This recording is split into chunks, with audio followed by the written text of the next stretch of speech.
Hello and welcome to the Master's Voice, the podcast series on Mediabrief.com. I'm your host and friend Pavan Chawla, and I am delighted to welcome a very senior and respected professional who last was President Brand Strategy and Marketing Communication at Reliance Industries Limited, and now he's an advisor to the company, someone whom the entire industry across media, marketing, advertising, and everyone who's in the very serious business of creating engagements that empower businesses.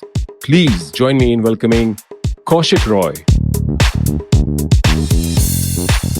Kaushik, welcome to the episode. Hello, Pavan. It's wonderful to be on your show. I've been looking forward to this. Thank you very much, Kaushik. Thanks for your time and for doing this on a Saturday afternoon when mostly it's siesta time for a lot of people. But thank you very much indeed. So, Kaushik, I am very excited about this wonderful, amazing new thing that you've created, which has really seized my fancy. But before I come to that and tell people what this whole podcast is really a lot, if not all about, there are a lot of youngsters who come on to the show and who listen to it. So for them, for their benefit, because everybody else really knows you very, very well, you need no introduction. But, for the sake of the youngsters who are on the show, who listen to it and sort of mainline on it and keep in touch with me, I must tell them about Kaushik Roy, the senior advisor to Reliance Industries Limited. So, by your leave, here goes. Kaushik Roy comes from a family of artists and filmmakers and, as a youngster, displayed great talent as a painter and a photographer. While doing his graduation at the St. Xavier's College, Kolkata, Kaushik's flair for art got him breaks as a freelance artist and designer, and finally, a visualizer's job with none other than JWT Kolkata. After his initial stint in the creative department at JWT, Kaushik moved over to the management side of the business. Kaushik has held important positions as Executive Director and Chief Creative Officer DDB Mudra, Head Brand Strategy South Asia at Philips, Head Brand and Marcom Reliance Infocom, and President Brand Strategy and Marketing Communications Reliance Industries Limited, as I just told you. During his career spanning over 4 decades, Kaushik has been responsible for game-changing campaigns like HMV's Nazia Hassan Disco Diwane, Tata Steel's We Also Make Steel, Max Touch's Citizen of the World, Philips' Let's Make Things Better, Reliance Infocom's Karlo Duniya Muthi Mein, and Reliance Industries Limited's Mumbai Indians, Jio, Indian Super League, and of course very many more. Kaushik has held important industry positions also, such as the President of the Advertising Club, Executive Committee member of the Advertising Agencies Association of India, or AAASY as it is called, Steering Committee member Ad Asia 2003, President of the International Advertising Association India chapter, which is the IAAIC.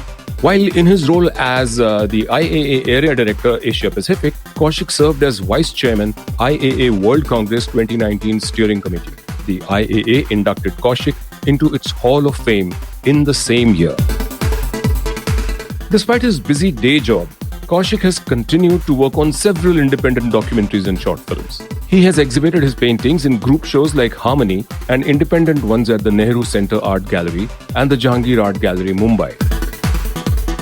In 2007, Kaushik's first independent feature film, Apna Asman, starring Irfan Khan and Shobna, went on to win the Best Feature Film Award at the Stuttgart Film Festival. That's the kind of amazing creative person we have with us today. But let me tell you a little more. Kaushik always believed that he was a visual storyteller who learned the craft from comic books, now fashionably called graphic novels. Therefore, cinema as a medium has been his comfort zone. Recently, Kaushik surprised himself by writing his first novel, Alphabetica. It's an amazing book, I can tell you that even while I read this profile. And it's a satire on majoritarianism under his pseudonym, Roy Phoenix. We'll ask him about that during the course of this conversation. And Alphabetica has earned him a speaker invitation at the prestigious Jaipur Literature Festival 2022. So that, my friends, is the stellar professional Kaushik Roy. Kaushik, once again, welcome back to the episode, and we can start our conversation now. Pavan, you need to catch your breath because that was quite an introduction. I'm kind of a little embarrassed about so much that you read, but I hope that's something that your listeners will understand is just a very short introduction, because if I had to apply for a job to you, my introduction would have been much longer than this. Thank God I'm not applying for a job. No. You would just need 2 words and a picture, Kaushik Roy, and your mugshot. And God, red carpets would be rolled out to you. So yeah, Kaushik, thank you for being on the show. Let's quickly dive into our conversation, Kaushik. Okay? Yeah. Considering all the things that you've done, what are the 3 most important things that you've worked on, and why do you consider these significant? That's a very tricky question because, when you ask me about 3, I obviously can't quite decide which one to drop because they're all important. They're all very precious in terms of if I had to write a book, I'll write about all of them. But I will pick 3, yes. First, I will talk about Tata Steel. I have this soft corner, which is about this campaign that we did for Tata Steel, which is We Also Make Steel. Right. Memorable one. Yeah, it's one that happened around 88, 89, more towards 89 really.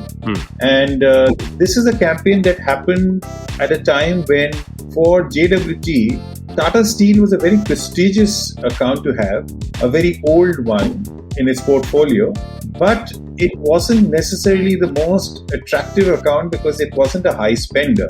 And it was a wonderful account to have, and I was put on this account, but it wasn't necessarily the one that was the most coveted because, people wouldn't be able to show much growth, and, billings were always very important.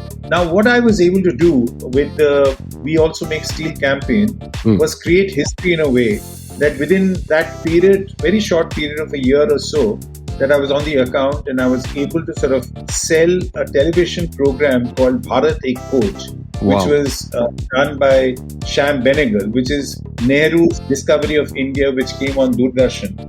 But when I was able to sell this program to Tata Steel, what became history was the fact that they actually produced these films, and it was Rusi Modi who said we'll do it, and he sat in this meeting where we all looked at him for inspiration, and he said that, so how many episodes? So I think we said 50 plus, so we'll do 50 ad films. Wow. So we looked a little shocked. He said, okay, then let's make about 25, and we still kind of didn't react. So he said, come on now, let's make at least 12. After this, if you don't make 12, then you'll say that there are no films required. And he was the one who said that, we don't want to talk about steel and our business and our profits and all that. We will only talk about the fact that we also make steel. Wow. And that's one of the reasons why I'm telling you this, is because I've never heard a brief which is so short yet so precise and so very clear that it helped us to come up with this wonderful campaign. Amazing. And full credit to my creative partner in JWT in Kolkata, Rangan Chakraborty. Creative people, they have the tendency of doing something that they believe is their own, so it's original. So normally, if you have got a line from a client, the first tendency is to change it. And in this, the credit goes to the creative team for not changing it. Wow. So it was, we also make steel, and in Hindi it was Ispat bhi hum banate hain. Kya baat hai. So that was a campaign, but of course that was only one line. What was a standout thing for this campaign was the fact that it spoke about all the things that Tata Steel did, which was not about making steel, but was bringing about social change and all the changes that were required to make Tata Steel a great company, about corporate governance and so on and so forth, and setting examples at a time when the government didn't sort of say that you would have to have CSR or any of those things, but Tata Steel would do it as part of its social commitment. So those were the films, and one of the very important things to remember is that initially when this campaign was being done, I didn't realize the need for it. At one level, this was obviously something that was unique because until then, nobody had actually done a brand campaign which is about the corporate and not about the product. And so this is a very unique kind of a corporate brand building exercise. And at the same time, what was very unique about this was the fact that there was a kind of an objective. And the objective was that Tata Steel, in spite of being such a wonderful company in terms of the respect that it earned from its shareholders and the peers, and the press, of course, wasn't always getting the best of talents to join Tata Steel. So at that point in time, what was very important was the annual Mark Business World research. And the survey would actually give you scores. And typically Tata Steel until then was never on top. It was either 2 or a 3. The other companies which were kind of competing with Tata Steel, there were ITC and Tata Automotive. So this was Telco. So Telco and ITC was always, fighting for that top slot. And when it came to being an employer of choice, Tata Steel would always come third. It would never come 2 or 1. So after this campaign, and that was the key objective to be delivered, Tata Steel after this was in this survey scored the number 1 position overall and the number 1 position as an employer. Wonderful. So it obviously meant that in the research that would be done in campuses and IIMs, Tata Steel emerged as the most coveted company to work with. So this was a great exercise.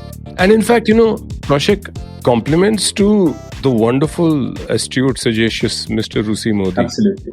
Because everybody just thought Tata Steel is only steel. Suddenly with that one line on a great show on DD, he says, we also make steel. And ispat bhi hum banate hain. Yes, I remember.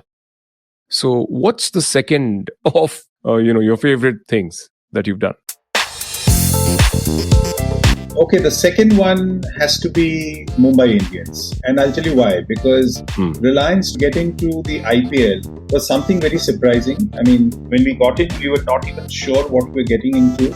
But once we committed ourselves, we realized that we had to be in it and we had to be a major player. And we had to definitely get Mumbai as our location. And in that, there was, of course, the bidding process and everything else. So what is special about Mumbai Indians is the fact that I did so many different things. I mean, interact with Sachin Tendulkar, sit for the auction, and then finally my core area of the naming of the team. Mumbai Indians was a name, and I got to give full credit to Mr. Mukesh Ambani for choosing the name because I had 36 names and he said this is the one because that was the first name. And I said I've got 35 more. He said I don't want to see them. This is the one. Wow. So I understood where I had got it right, which is the fact that the word Indians was something that for him, this is a very precious thing to say that we are Indians. And it also meant that the brand philosophy had to be worked into the identity. So the logo was a big challenge because, all the other teams, as you know, has a lion or the bull and so on and so forth. I mean, at least that's how it started. But we had to come across as different and not like one of the American leagues. I thought that, if we had the chakra, which is the Sudarshan chakra, it would make it very Indian. Wow. Yet the chakra is a very powerful kind of a weapon, so to speak. And from that point, we went on to create an identity of this very Indian, very powerful team where Sachin Tendulkar, of course, fitted in and became the marquee player, the captain, who was like Arjun, who was leading us to a battle. And I see this as a very significant thing because apart from Ogilvy's campaign, which had Ala Re, which has not changed. I mean, that actually goes to prove that there was something great about the Ala Re call to action.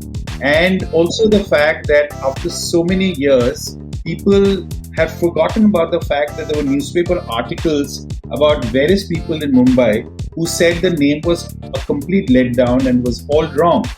And I didn't know how to deal with it. But, this is where I would again say that nothing succeeds like success. And it's a product which actually has to be damn good. And then everything else will actually fall in place. So that's Mumbai Indian. Excellent. Wonderful. Number 3. Okay, number 3 is going to be different. You've touched upon it, which is Apna Asman. Okay. I've been always very crazy about making films, and I never knew that I would actually be able to pull it off. And thank God for that, because if I had known what goes into making a film, I would perhaps never had made Apna Asman. So I just got into it, and everything fell into place. A little bit of money, and Irfan agreed, and Shobana from the South, who did her first Hindi film, she agreed. And we shot a film in 30 days. Wow. And it was an amazing experience. And then I got a theatrical release, and I got invited to multiple festivals, including the Argentinian festival called the San Luis Festival. And of course, I had no money to go to Argentina, but it was a great honor because this was the first Indian film to be selected for this festival. And of course, it went on to win the best film at the Stuttgart Film Festival. Amazing. Now, why I'm pointing this out is for a very different reason. It is to basically say that, I almost killed myself trying to get back to work after the shoot. And, it was life as usual, a day job that was very demanding. But I would finish my work and drive all the way to Andheri to do the post-production.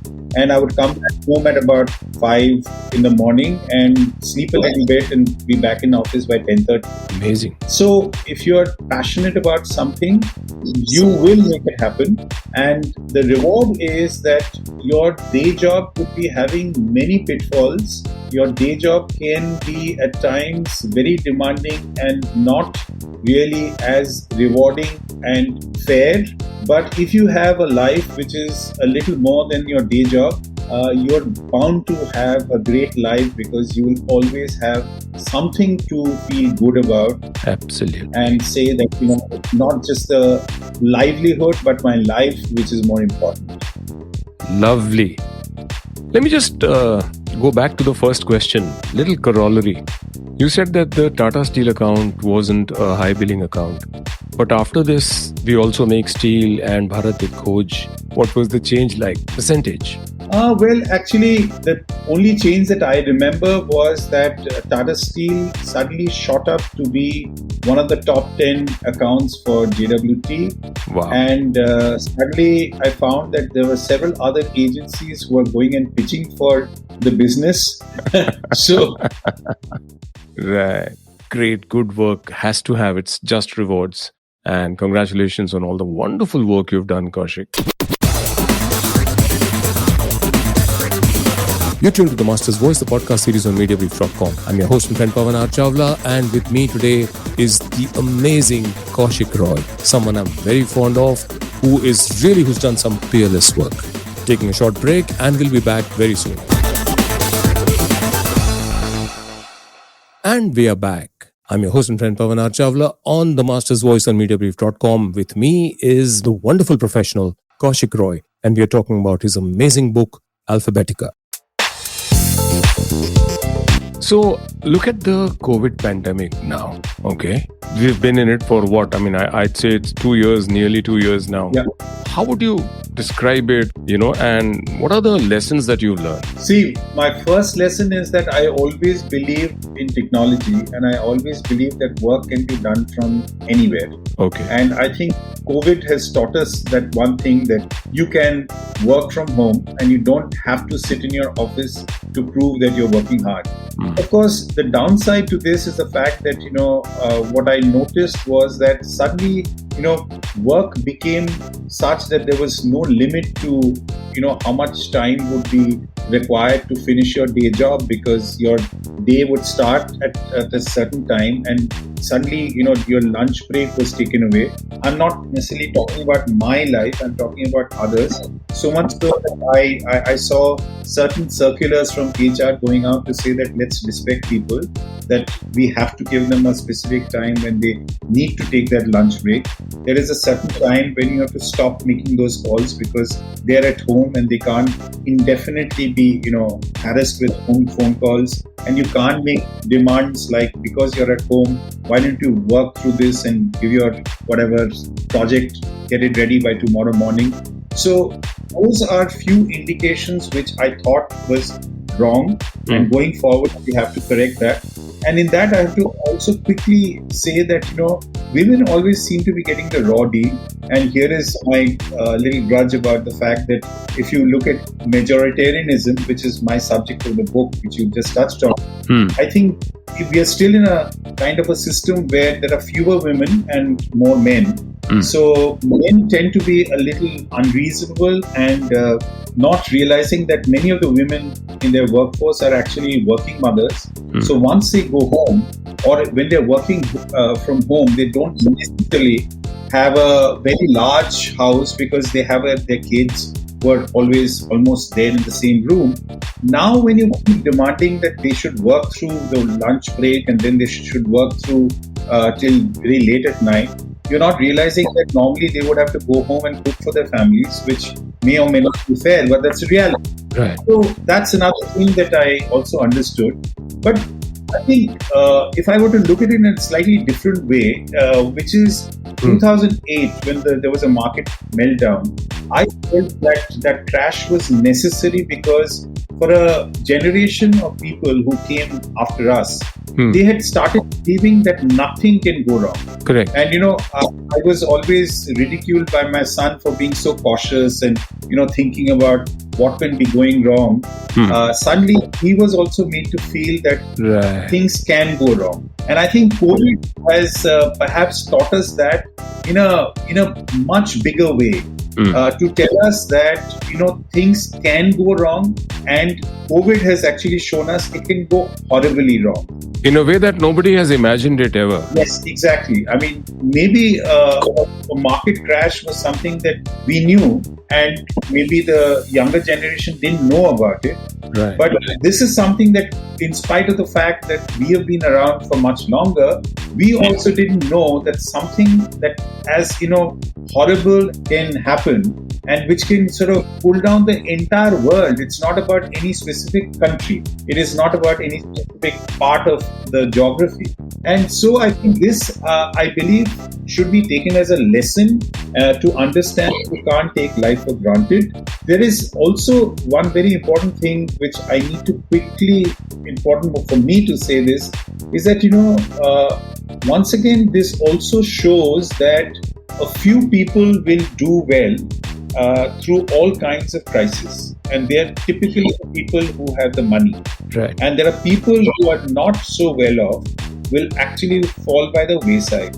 And in that, there is something that I firmly believe, and I think it is there in everything that I've done, is that most of the people in our country are doing well reasonably, or were doing very well, but they were doing something that could be challenged by the machine. And COVID actually has demonstrated to us that in such situations, the machine, which is artificial intelligence and everything that the digital world and internet and everything can do, can actually challenge your job if you're going to be somebody who's doing a technical job which can be done by the machine. Replaceable. So, point that maybe we should learn from this phase of our life to understand the importance of being original in our work, being imaginative, because these are the two things, which is like, doing something surprising, doing something not done before, are the things the machine can't do, because the machine is being taught to do what has already been done. Right. And we as Indians, we tend to do a lot of things that have already been done. So in my opinion, this part of it, which is being imaginative and being original in our way of thinking, is perhaps the big takeout for me that COVID has taught us. And it's a kind of a lesson and a warning that going forward, we need to keep this in mind. Right. Another thing I think that COVID really taught all of us was to not take things for granted. True. And that empathy, that trying to put yourself in the shoes of the humble grey collar worker who lost his or her job, or your maid or anybody else. But I think we all have become far more, let's say, defending of people who can't care for themselves. right now. We're far more open, we look out. And I think there is this, I actually want to use the word inclusiveness here in terms of our, those who can or those who cannot. So from those who can or who are able to and who have the resources, wanting to reach out and help without saying, hey, I'm doing something good. It's just that we all feel it's our duty. I think it's ingrained. Yeah. And that inclusiveness, that openness, or the need for inclusivity is something that I see driving this amazing, amazing book of yours, Alphabetica. Let's go on to Alphabetica now. Yeah? Yeah. So, and it seems like a good point to branch off and talk about Alphabetica. Why don't you describe your book for our listeners who may not have read it, okay? And give me the elevator summary to this. And we've got only 25 stories in a slow-moving elevator. So Alphabetica is, as the cover says, it's a satire on majoritarianism. And though it sounds very heavy and it sounds very political, but the idea came to me in a very simple way that there are 26 letters of the English alphabet, and in that there are 21 who are consonants, and there are 5 who are the vowels. So if they chose to be majoritarianism in their world, if they chose to have that, how would it be? Because then the 5 vowels would be driven away. So my story is about this fantasy land called Alphabetica, which is embedded inside a planet called the typewriter. And this is where all this drama unfolds, and where there is a kind of a awakening of sorts. And so the vowels have to run away. And they run away to neighboring country, which is Numerica, who are also residents of this planet typewriter. So my story basically builds a dystopian world where we see what can possibly go wrong when the majority decides what the minority must do. In other words, when there's a kind of oppression and the minority cannot continue to be part of the system where there are others who are overwhelmingly large. In this book, what I have also gone on to do is to try and paint a more positive picture. It doesn't end with a very disturbing one. It goes on to show that yes, we can actually work together. And all along, my metaphor of humans are these 26 letters and the 10 numbers of Numerica, who illustrate to us how they can all possibly live in a world where there is going to be love, peace, and harmony. It's a very unique concept, Kaushik. I completely agree with you, of using also the English alphabet as a metaphor. So just tell me what triggered the idea. Take us through the journey, from the idea of Alphabetica to the execution. How did you develop the characters and especially the antagonist, Y? She's gripping, by the way. Y is fabulous. Yes. Let me tell you that the idea belongs to my subconscious because it came to me in a dream. This was 2008 when I was in a bus traveling to Madurai, and I had this dream about having a conversation with somebody and saying that imagine if this happened with the alphabet, and what if the consonants throughout the vowels, what are the words that we would be left with? And so that's the trigger. And the trigger is, as I said, subconscious, because I believe that in my head, I was troubled about these things. I was troubled about the fact that, we as people, we were falling apart. We were always looking at this kind of a muscle power of the majority, and the minority getting sort of suppressed and, being painted in the corner. So the journey from there on has been very interesting, because this was 2008, and when I started really writing was in 2019 when I was in Jerusalem for 2 months. And I think something happened when I was in Jerusalem, when I saw the people, when I visited the museum, in the Holocaust Museum. I started feeling that there was something that I had to do. If the idea had not died down, it was kind of chasing me. I needed to sort of write this book. And once I started, I realized that, an idea is a very small, but a very powerful thing to have. But the execution is also very difficult one to sort of put it in place. And typically, I could have kept it as a short story or something which was basically to, very childish kind of thing. But what I chose to do was to ask questions. And I asked myself, why would these people, if they were human beings, why would they have a conflict? And to be honest with you, I still feel at times that there is something like a divine intervention that has happened in my life, because many of the things that I have written in my book are things that I didn't know. Okay. For instance, when I started writing, I suddenly found that the consonants are actually 3,500 years old because they are Phoenician, whereas the Greeks are the vowels because they came much later. So suddenly I started feeling that if I were to put it down, and if these were human beings, they would actually be sounding like many of the people that we hear these days were also always talking about, who came first, whose land is it, and who's an intruder, who needs to be thrown out. Right. And so all of it started falling in place. And since you mentioned about why, I had also come up with one answer. I mean, who would it be who would start this whole so-called ugly movement? The rule of the majority, the tyranny of the majority. Who would it be? And I realized that, nobody is black and white. And so I realized that there is something good about bad people and there is something bad about good people. So you can't paint them as black and white. With the same brush. Yes. So I felt that it had to be Y because there is something very special about Y for sounding like a vowel yet not getting the article N or D. So this is where I felt that if Y were to come across as somebody who's threatened, that, EAR is year, and YEAR is year, but a year. So this is a very small, I felt that all kinds of disturbance and, disharmony in society starts with a very small, little... insignificant thing, actually. Very insignificant. But if you let it grow and if you encourage it, if you fester that wound, it will becomes a conflagration. Yeah.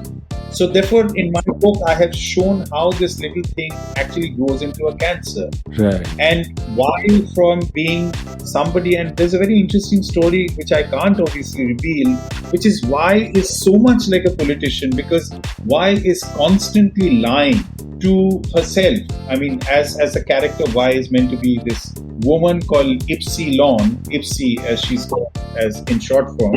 And all these names are actually taken from either Phoenician or the Greek original names. Correct. So, Epsilon and Epsilon and Upsilon. So, of course, the first letter tells you who this person is. Quick interjection. This is every letter is a character. Yes. In this book. Right. And Y is the one who says, why not? Yes. Y is the one who has a reason to question everything that is happening. And I think the big inflection point is when Y discovers that in the lexicon, in a very detailed analysis that has been done, the word share of the vowels is 38%. So 5 vowels control 38% of the word share in a dictionary versus all 21, have so little that many of them actually have an average word share of less than 1. So that is when Y decides that the vowels have to be straightened out. They need to be demonetized and cannot control the whole system. Right. So this is how this whole thing grows into... Beautiful. Yeah.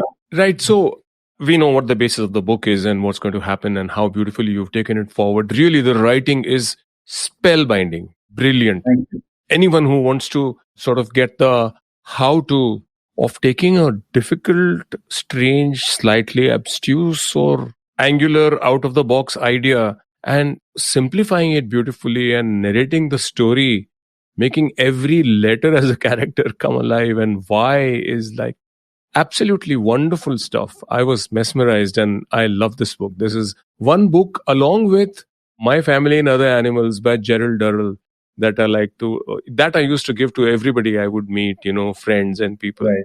And this is now another one that's come and made that list. So thank you for writing this book. Now tell me, we spoke about conflict. I'm back to the book now. Yeah. What made you think of ampersand as the peacemaker? I know the and is inclusive, but what are the qualities of ampersand that you admire the most? So when it came to the resolution, I realized that we would have to create a character which is going to be from this planet itself. And I suddenly hit upon this wonderful idea that this is ampersand. And ampersand is and. Many people call it the Roman and because it was the Romans who actually came up with this logogram. And ampersand, I felt, is wonderful because ampersand is not an Alphabetica nor is a numerican, but somewhere who's very unique. And ampersand has a quiet place which in the keyboard it shares its position with 7. If you look at the QWERTY system, you will see that. Yeah, it's above 7. Yeah, so it is also somebody who is a conjunction.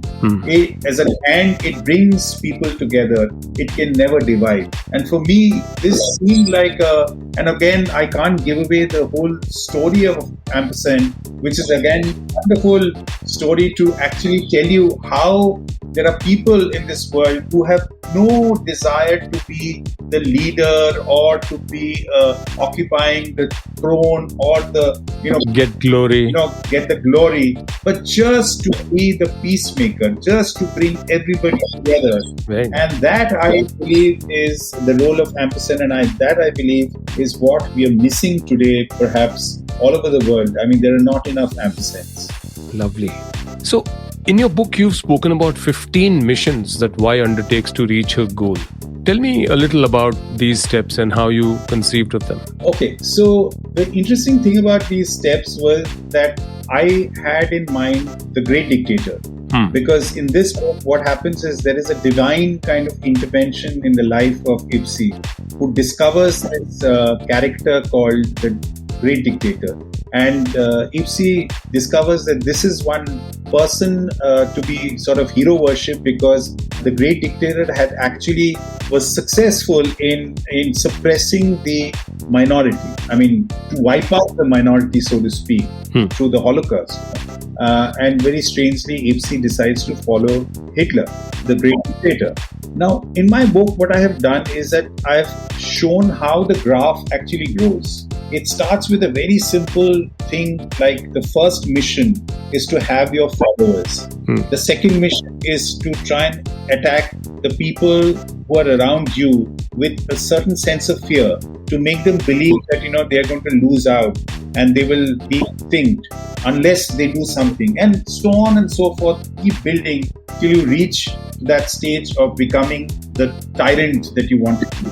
Why I thought it was very interesting is that after I'd written the book, I saw this Netflix, documentary. I think it's called How to Become a Tyrant or something like that. It's a wonderful series. And suddenly what I realized is that all the things that I had actually put down in my book were all there. So what I suddenly realized is that, tyrants all over the world in different, time and spaces, they seem to behave the same way. Okay. They have a secret. They seem to be having this playbook, which is as if they come from a different planet and they're sharing this playbook with each other.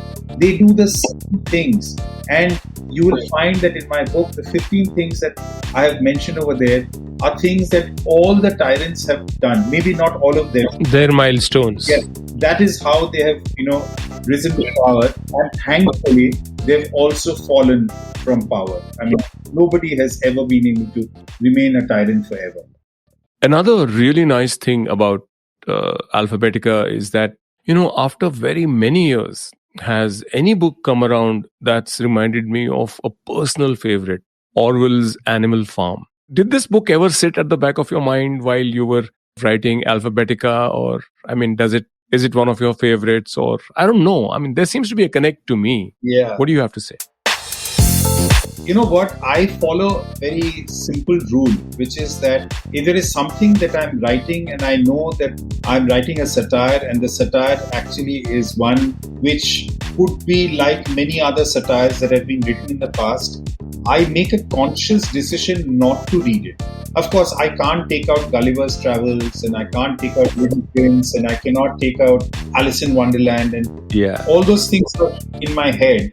I consciously didn't want to read Animal Farm until the point that I had actually finished at least, I think, third draft of my manuscript. And then I said that I must read it now. And I read it and I felt very reassured that if somebody could have written such a brilliant piece of work, a brilliant satire with pigs, horses and hens and cattle, then I could possibly also do the same, but not with those animals, but with different characters. Yes. I also felt very happy about the fact that Animal Farm was rejected several times by publishers, and Animal Farm had to be discovered in a way. And so I say, fine, if my book takes very long to be discovered, so be it.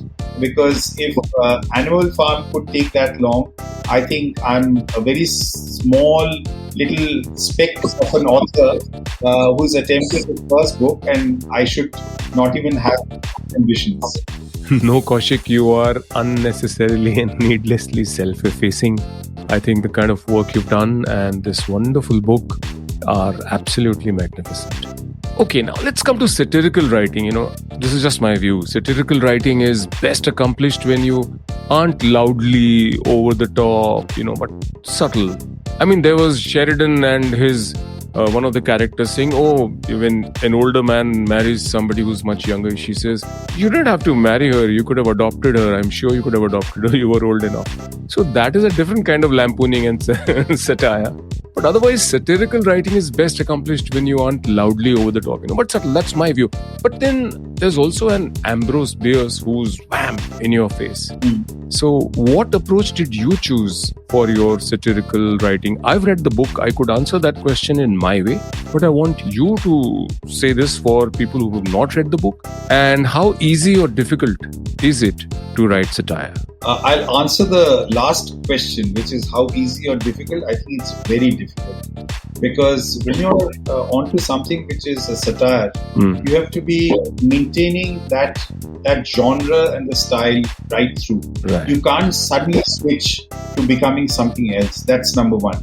Number two, satire basically means that it has to have a fair dose of humor.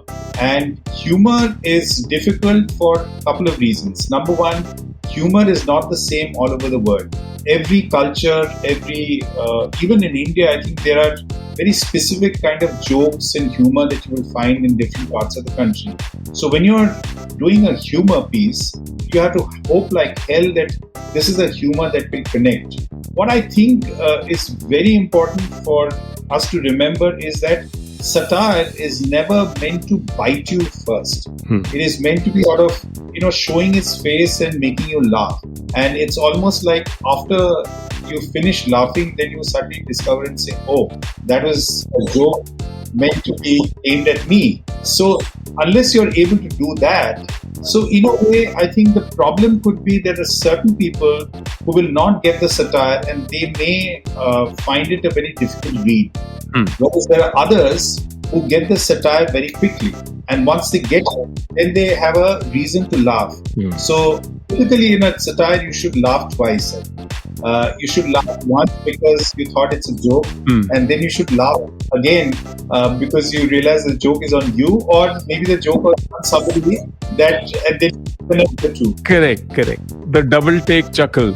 So there could be a chuckle and a laughter, or a laughter and a chuckle. I mean, both should follow each other. Yes. So I think a satire is basically tongue-in-cheek, and there are some people who don't like, people who go about doing this tongue-in-cheek thing, because humor, as you know, is not exactly the thing that politicians like. And of course, in my book, there is a stand-up comedian, which is E. The letter E is a stand-up comedian. And that, I think, is also a bit of a black humor for the fact that we are in a world where Mr. President Trump didn't like the roasting that was done in White House. And in our country, if you're a stand-up comedian, you may be in jail. So you just spoke about politics, but majoritarianism is a political concept. But when I read the book, I felt it's no different from social issues, really. So do you see any parallels with your work experience with Alphabetica? Well, first of all, politics is something that happens in every realm of life. It starts with your family, it starts with your office, it's there in your school, your college, your institution, your club. Politics is something that you cannot avoid. So if I have spoken about the politics of demographics or of a certain nation or a country, this politics is there all over the place. And yes, I think we've all gone through organizations where when you enter a place, you feel like, you've entered a country where you're an alien. Why? Because the rest of the people, they're staring at you like, so, bacho, now tell us, we are the ones who run this place. And you are like, yeah, we'll tell you what to do, where to sit. And, many things that happen in colleges which are meant to be what we call ragging happens in offices also. I mean, till you are able to sort of settle down. So I think my book is about the tyranny of the majority. But the tyranny of the majority is obviously not something to do with just politics as we know it. It happens, and I think I have given a reference to that in my book as well, which is in this world we have differently abled people, and who then decides that the differently abled people of this world should be seen, heard, or even should exist? It is the majority. It's the majority. The majority decides that you are not normal, and therefore don't belong over here. And to be normal, you have to be like all the others. So my book, I think I have illustrated that point, and without making it a spoiler, though it may be, but it's obvious that there are stereotypes that I've created with these 26 characters, and I have created one which is Q. Q thinks that she's the queen because she starts off the QWERTY, type of the quote system. The top row, yeah. But Q, unfortunately, is differently abled because on her own, she cannot ever be heard. So without another character called U, there is no that Q has. So I have actually also taken that opportunity to establish, even in this small little place where there are only 26 letters, Q is a very fine example to show you that unless you have this kind of compassion and you don't become completely majoritarian in your thinking, you will actually have a situation where there's so much more happiness if you take Q along with you. And that's the message that I would give to all of us. Lovely. Now, Kaushik, tell me about the design approach for the illustrations in your book, Alphabetica. While I love the facial expressions and forbidding posture, the simmering standoffishness that you've given, why? Did you need illustrations? Why? Your writing is very evocative. So why the illustrations? I'm glad that you picked on the illustrations and you're wanting to know why I have done it. Why? Yes. So first of all, you need to understand one thing, which is that my first passion is art because that's how I got a job. So I can't give it up. I need to be loyal to the fact that I had a talent which has brought me up to here, though I may have lost my touch with paintings and things like that.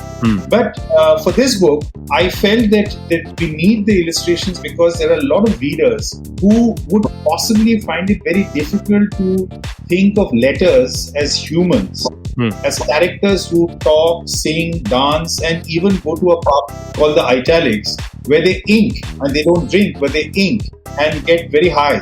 So if they were to do all these things, it is possible that they would find it very difficult to see in their head these letters as they have seen as, ABCD from their childhood. So what I've done is without distorting the form factor of letters, you will immediately recognize Y as Y, A as A. Yeah. I have humanized them by giving them a kind of a human look in a face, so that when you're looking at them, you start thinking, okay, fine. I mean, these could be animated characters in a film that they could be singing and dancing and talking and cracking.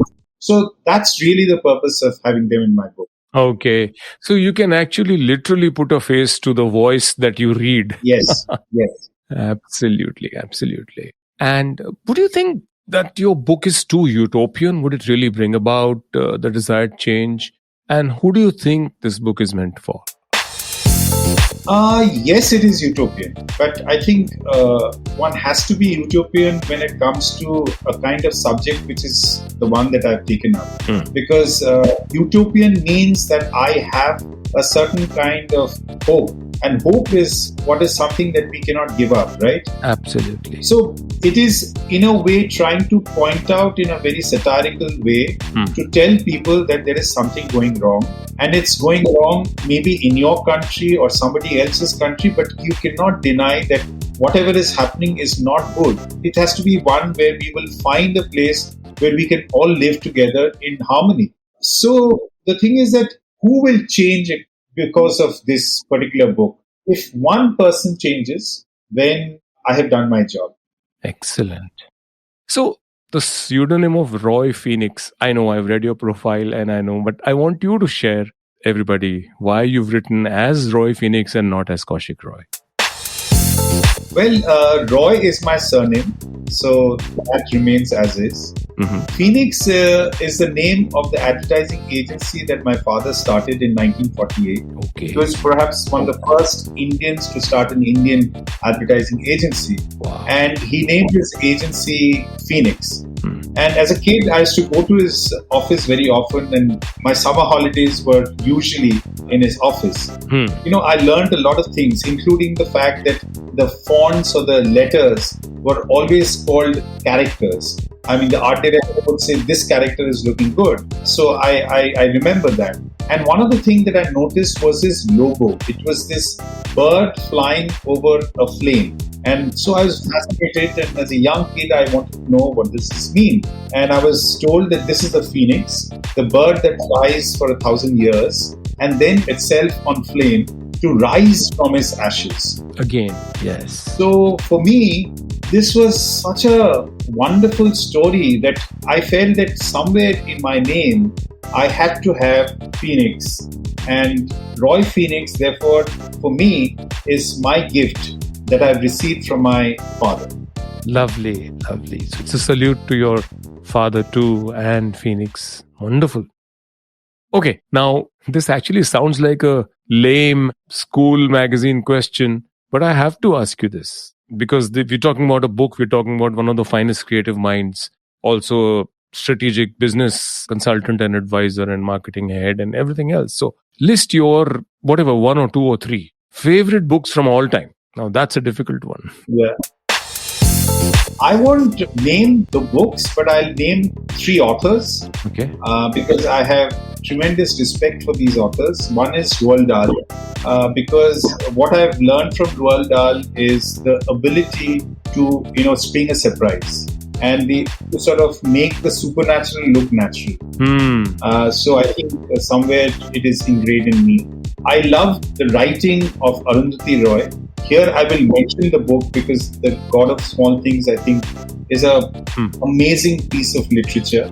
I mean, you just fall in love with the way she's actually gone about writing this book. And I will mention one other book which is very dear to me, which is Flowers for Algernon. Now, Flowers from Algernon is a story which is a very moving story. And since I am so attached to the subject of the differently abled, my younger son being autistic, and this is a book that had a profound influence on me. And this again is a book that I read after doing my film Apna Asman. This is a book which actually talks about the journey of a differently abled person who's not described as autistic, but actually is becoming normal through science. And what happens in the brain, which I will not tell you. But this transition is amazing as the way, the style in which Daniel Keyes has gone about writing it. Wow. So, Pavan, asking me about just 3 books is very unfair. But let me tell you one thing, that I am not so much of a reader. I'm a cinema person. I'm actually obsessed about cinema. And the reader in my house is my wife, Nina. And she's always reading. And she says, there's a book you must read. And then I sort of obediently follow. Thank God for Nina. Yes.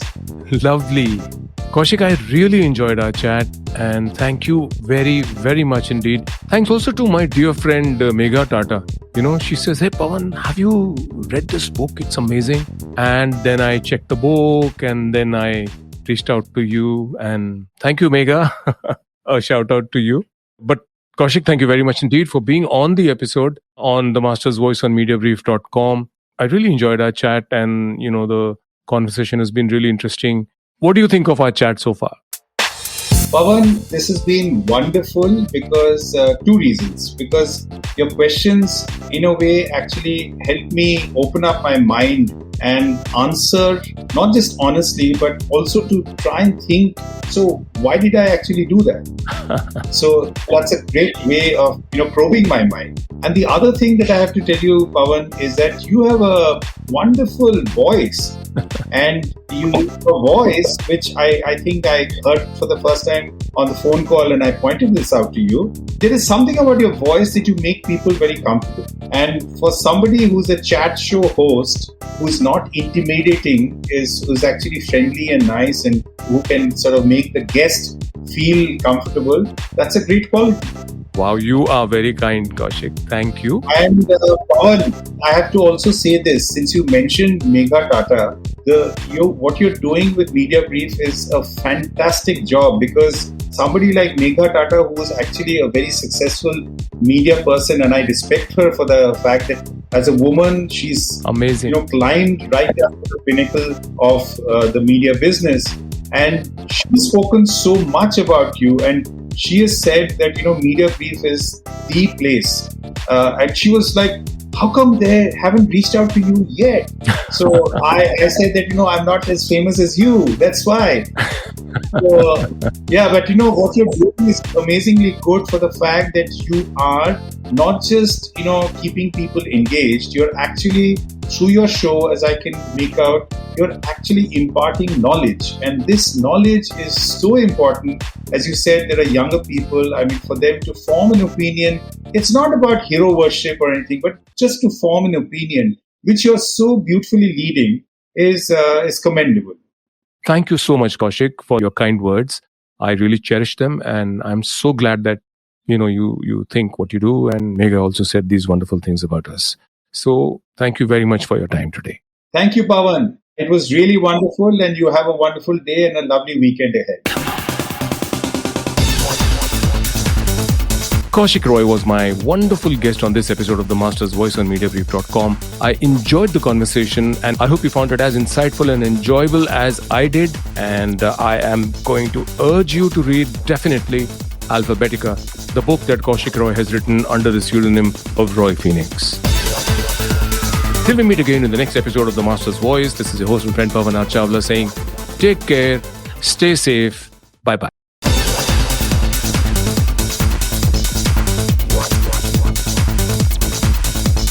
Squarely